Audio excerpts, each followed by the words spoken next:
Lidi, tartu turtų. Man kvapą gniaužė. Tartu turtų ir sakai žmonėms, žiūrėk, kokia. Va šičia, va, pasižiūrėkit, kokios plantacijos.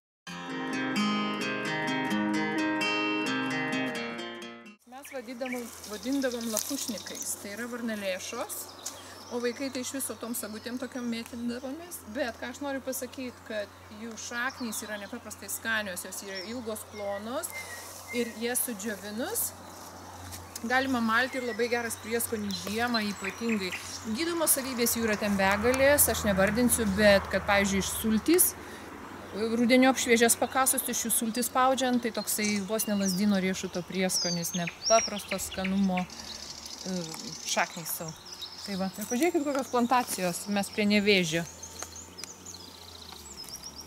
Pasakiška, pasakiška. Aš nemačiu vis tiek, man... Ten, matai, krienai, turbūt laukiniai, nežinau, nepažįstu, negaliu pasakyti, kad... Bet čia tai teisingai, tikrai taip.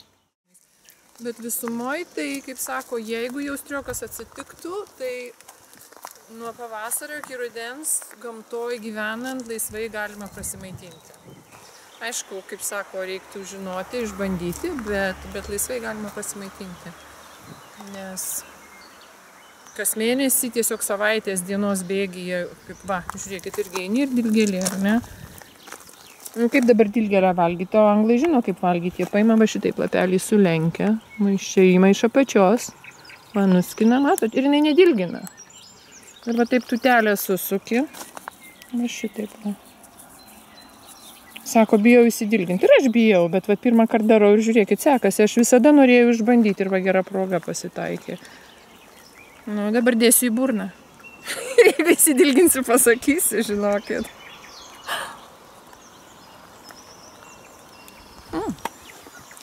Nedilgina tikrai. Labai įdomus skonis. Visai kitoks negu kad sulčių, sakysim, ar... Skanu. Evelina, pabandyti nori? Tikrai skanu, nejuokauju. Valio, išbandžiau. Nu ir kągi, kas čia toliau? Mes tai smilgas kramtydavom, bet tai čia žaisdami tik tai kramtydavom.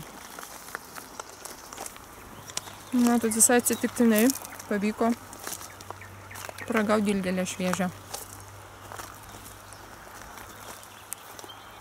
Aš žinau, va, apyniai ten tie laukiniai tokie, va, vyniojasi. Yra.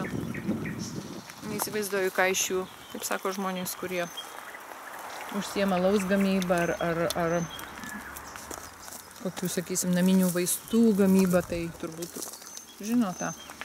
O šiaip tai aš pati daugiau ne į gyduolišką veiklą, o į mitybą, taip kad, kaip sakiau, laisvai gamtoje reikalui esant galima išgyventi. Nuo pienės jau pienių lapai kokie visokie, va, pažiūrėkit, kokie dideli užaugo. Vau, kokie gigantiški, va, koks grožis. Tai va, iš tikrųjų Amerikoje gyvendama, va, tokius jie fermose augindavo, tai tokius ir užaugindavo. Aš tikrai netikėjau, kad pamatysiu tokius didelius čia Lietuvoje. Ir šalia, va. Vau, gigantiški. Labai skanu buvo dilgėlytė, turiu pasakyti. Turiu pripažinti. Va, ir matau gervų augių geliai. Pirmai dukrai gimus mes čia ateidavom maudytis į Nevėžį, tai gervuogių būdavo prisirenkam saujam, paskui mėlynom burnom grįžtam namo. Labai įdomu. Man taip pats grožis yra va tokios va pievos, va kaip pažiūri, va ramunės, jau ramunės netgi žydė. Ir įvairiausios spalvos, formos ir kaip viskas vienyje gražiai susilieja, susigyvena. Tai aš tas geltonas labai mėgdavau, rinkdavau, mama turėjo gal tokią burbulą su kakleliu vazelę, labai graži, tamsiai mėlyna ir mažais žiedeliais auksiniais. Tai aš į tą vazelę tik tai tas geltonas gėlytės merkdavau, niekam neleisdavau, tai buvo mano vazelė ir jau burbuolės, man atrodo, jos vadinasi. O jos tik prasidėdavo, tai iš karto aš jas visada pas mane toje vazelėje būdavo. Nu ar negrožis, va, prašau, koksai žirnis visas. Aišku, jų šaknys labai giliai, bet netingint, norint, tikrai verta Verta padirbėti ir prisikaš šaknų. Ir važiuokit, dabilėlis. Va. Žiedai yra valgomi. Puikumėlis.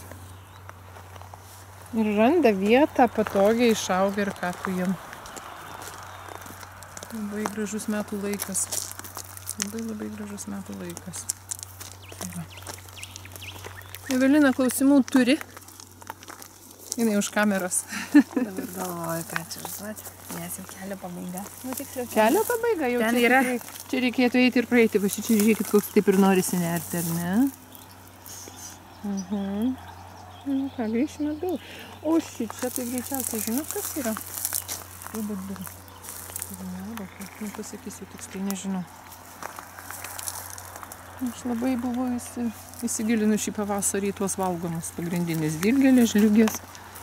Tie tokie visi.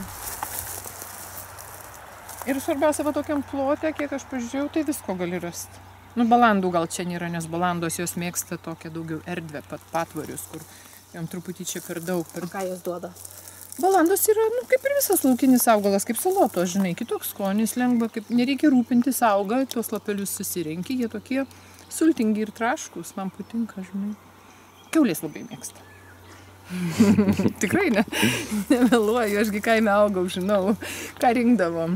Viščiukam žliugių pririnkdavom, o balandų kiauliam. Ir vaikam būdavo mama ravi daržą, tai tik daržo ravėjimas prasideda, mes iš lysvių neišeina, mes eidavom, toks trasa būdavo, mamos daržas ir iki daržinės, kur paršiukai tvartai ir taip toliau. Tai mes šerdavom, maitindavom. Labai įdomu būdavo vaikams, žinai. O paskui veršiukai, tai dobilus perždavom ir iš rankų maitindavom. Gražus laikas buvo.